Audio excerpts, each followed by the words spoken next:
चलो चल चल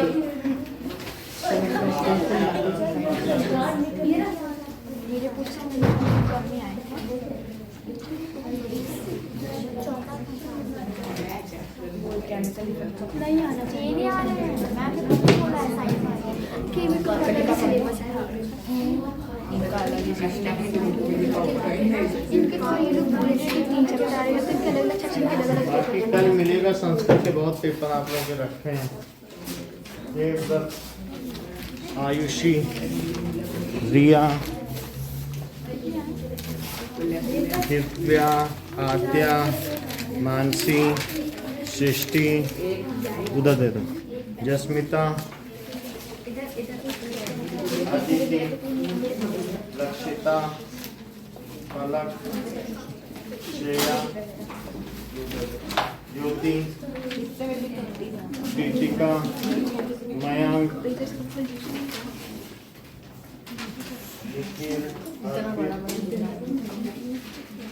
रिया, आयुषी, निखिल,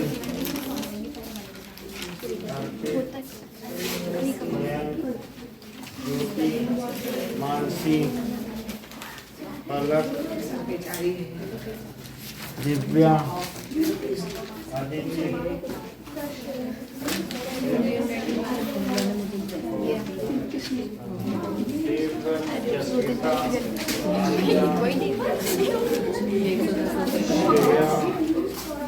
लक्षिता, सृष्टि। तुम्हारा एक ही है क्या?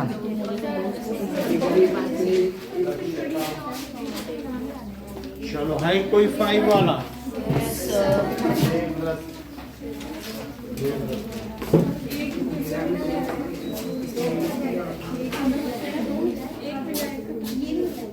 अब धीरे धीरे गर्मी बढ़ेगी, मकर संक्रांति के वक्त होती है। आज इसलिए मकर संक्रांति है क्योंकि जो हमारा ये अर्थ है ना, ये इस तरीके से टिल्टेड है और इसमें इक्वेटर है और ये this is Tropic of Cancer और this is Tropic of Capricorn.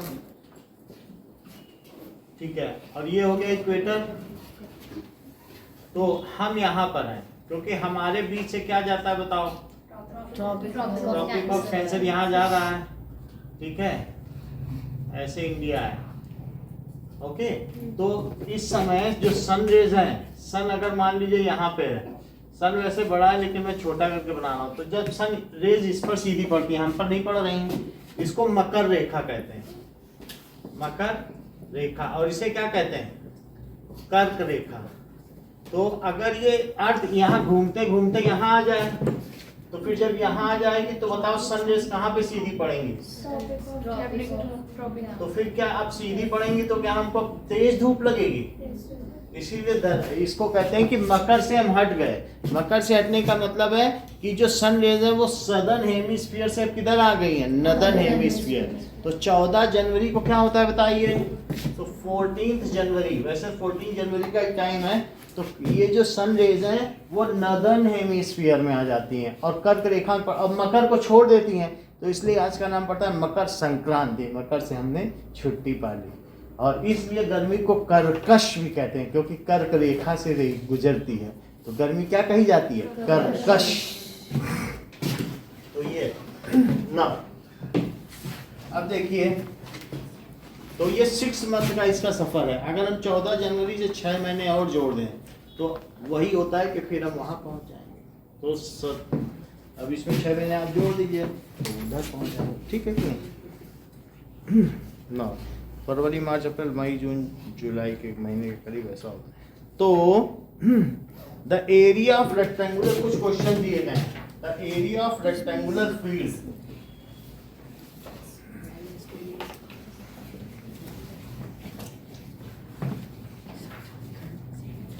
is 48 meter square and one of its side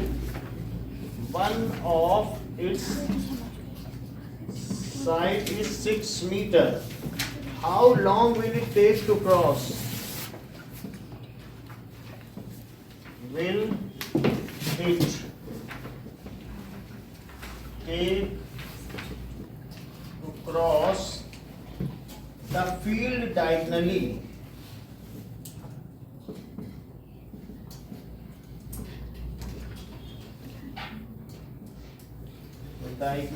at the rate of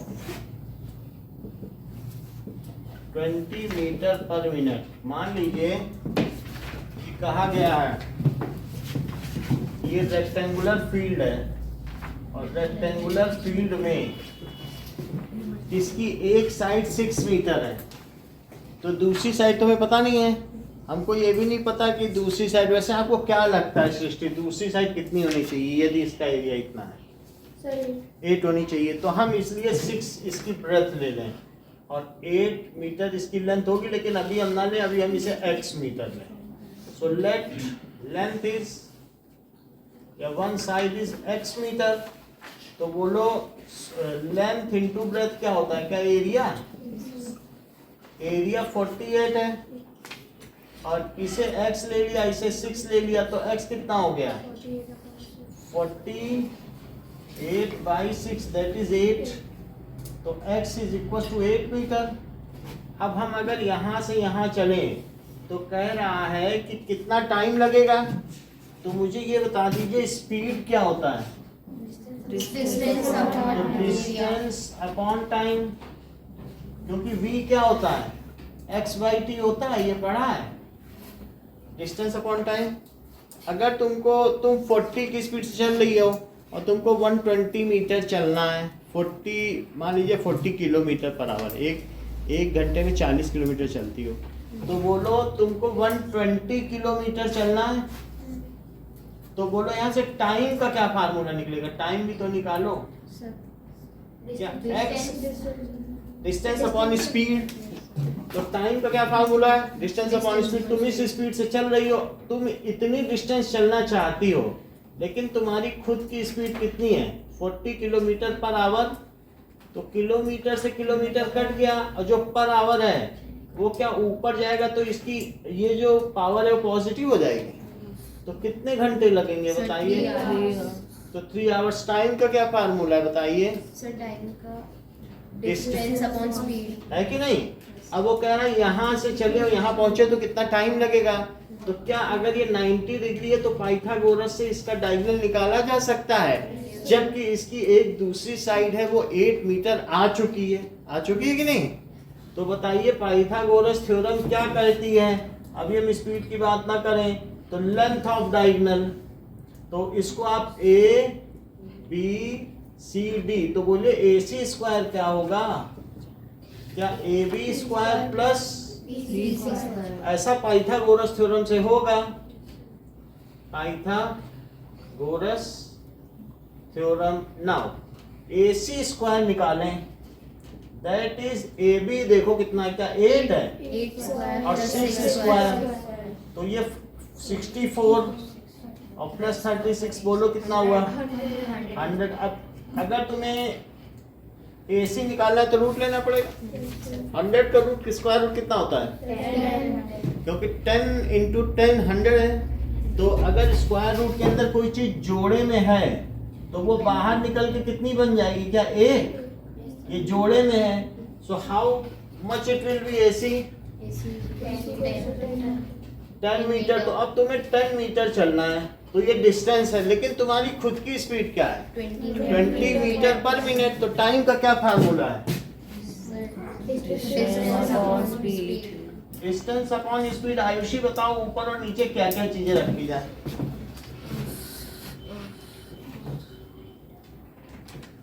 Lakshita. Sir 20 metre upon 10। हाँ बोलो। सर 10 मीटर अपॉन क्योंकि डिस्टेंस से चलनी है और स्पीड कितनी है यहाँ से देख के बताओ। स्पीड तो यहाँ है ना, तो 20 मीटर और पर मिनट, मीटर से मीटर कट गया, मिनट ऊपर जाएगा पर मिनट, तो उसकी वो साइन चेंज हो जाएगा। अच्छा ये बताओ 1/2 को क्या कह सकते हैं? हाँ, या तो 1/2 मिनट ही लिख लो, हाफ मिनट लगेगा। और लेकिन 1 मिनट को कितना लिख सकते हैं? क्या 1 मिनट में इसे 1 मिनट लिख सकते हो? हाफ इंटू 1 मिनट, जैसे 4 किलो आलू का मतलब है 4 टाइम्स इंटू 1 किलो आलू, तो हाफ मिनट का मतलब है हाफ टाइम्स ऑफ 1 मिनट। और 1 मिनट को क्या लिख सकते हो बताओ? 60 second, so it will B 30 second. Second question देखो, तो कितना टाइम लगेगा अगर कोई यहाँ से यहाँ एक इंसेक्ट या कीड़ा चल रहा है तो उसको 30 सेकंड में वो यहाँ से आप पहुँच जाएगा from A to C. Area of a trapezium is equal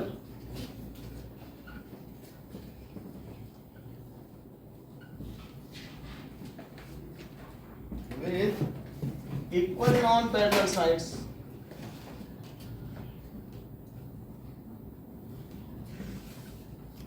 अगर मान लें कि एक ट्रेपेजियम है और उसकी इक्वल नॉन पैरेलल साइड है, दिव्या ऐसे ट्रेपेजियम को हम क्या कहेंगे?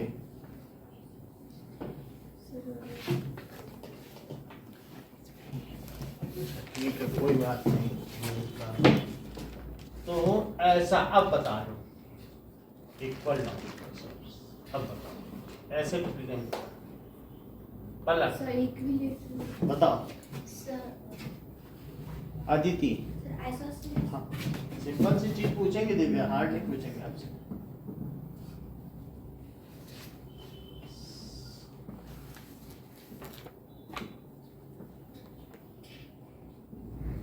ठीक है, आइसोसलीस ट्रेपेजियम जब हमने क्वाड्रिलेटरल का चैप्टर पढ़ाया था तब ये बात बताई है ना। तो equal non parallel side is 168 metre square.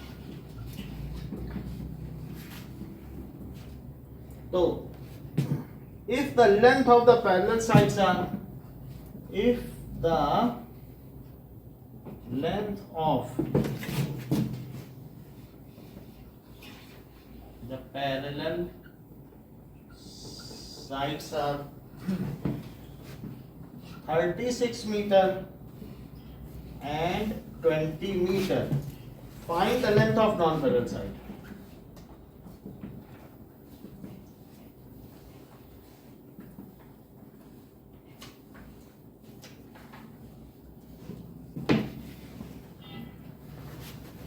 ये चीज देखिए, इसमें ये बताया पैरेलल साइड कितनी है, ये 36 मीटर है और ये 20 मीटर, इसमें एक हाइट भी होगी। ठीक है, अगर मैं दोनों तरफ ही हाइट कर दूं तो तुमको क्या लगता है, ड्यू टू सिमेट्री ये बीच वाला तो 20 हो जाएगा कि नहीं, क्योंकि फिर ये रेक्टेंगल बन जाएगा तो ये 20 हो जाएगा। बचा कितना, क्योंकि आइसोसलीस है 16 का आधा आधा करो, तो ये 8 मीटर इधर बचा और 8 मीटर, और हमने परपेंडिकुलर डाल ही दिया है। अच्छा ये बताओ कि एरिया ऑफ ट्रेपेजियम का आद्या क्या फार्मूला है?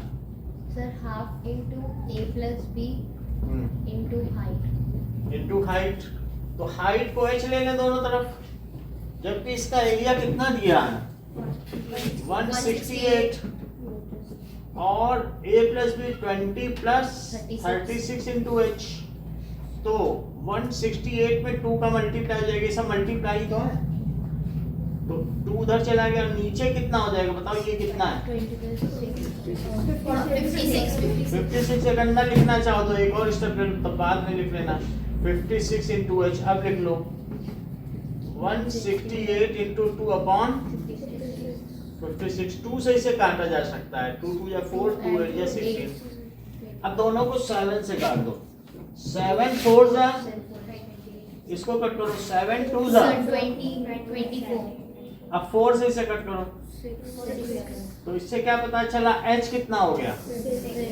अच्छा सृष्टि, अगर h 6 मीटर है तो क्या आप मुझे बता सकती हैं कि इस पर अगर मैं पाइथागोरस थ्योरम लगाऊं तो ये इसका हाइपोटेन्यूस क्या हो जाएगा? कुछ ऐसा आइडिया 10 हो जाएगा। मान लीजिए ये A B C और D है, तो अब इसको भी कुछ ले लो E और F, तो यहाँ देख लीजिए कि AD स्क्वायर क्या है, इट इज H स्क्वायर और प्लस 8 स्क्वायर। अगर H स्क्वायर और 8 स्क्वायर करते हैं तो क्या 8 स्क्वायर आ जाए? पाइथागोरस में क्या होता है, sum of square of other two sides is equal to square of hypotenuse. यही तो पाइथागोरस थ्योरम है कि नहीं?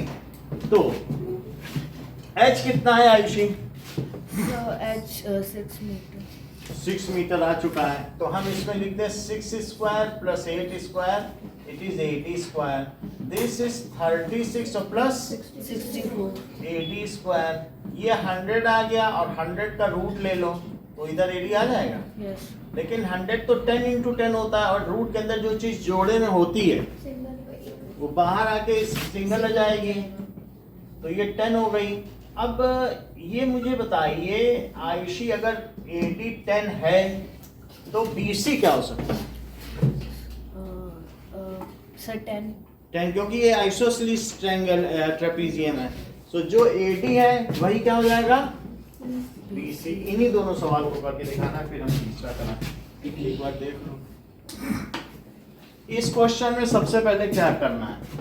देखो एरिया दिया है, लेंथ पता कर लोगे, लेंथ पता करके पाइथागोरस थ्योरम लगा के डायगोनल आ जाएगा। फिर टाइम का क्या फार्मूला लगाओगे? Sir distance upon speed. Distance upon speed लगा देना।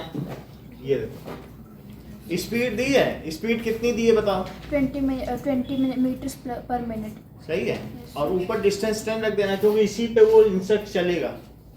और फिर इस तरीके से 10 अपॉन ये करके हाफ मिनट आ गया। और दूसरे वाले क्वेश्चन में क्या करोगे? फार्मूला लगा के h निकल आएगा, और जो तुम्हारी 36 है उसमें 20 बीच में रख लेना, एक कंस्ट्रक्शन करोगे।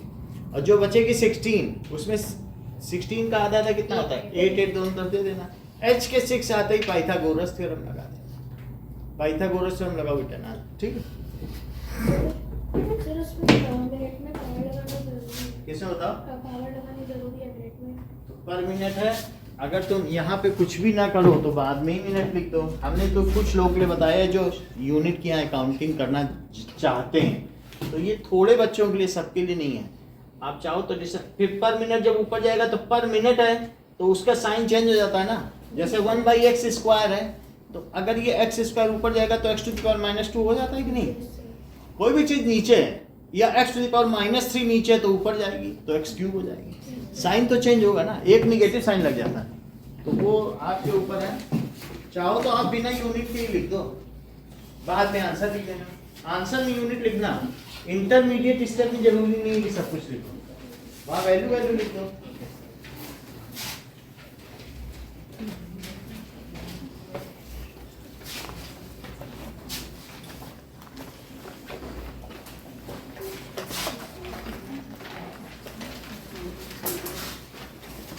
बंद कर।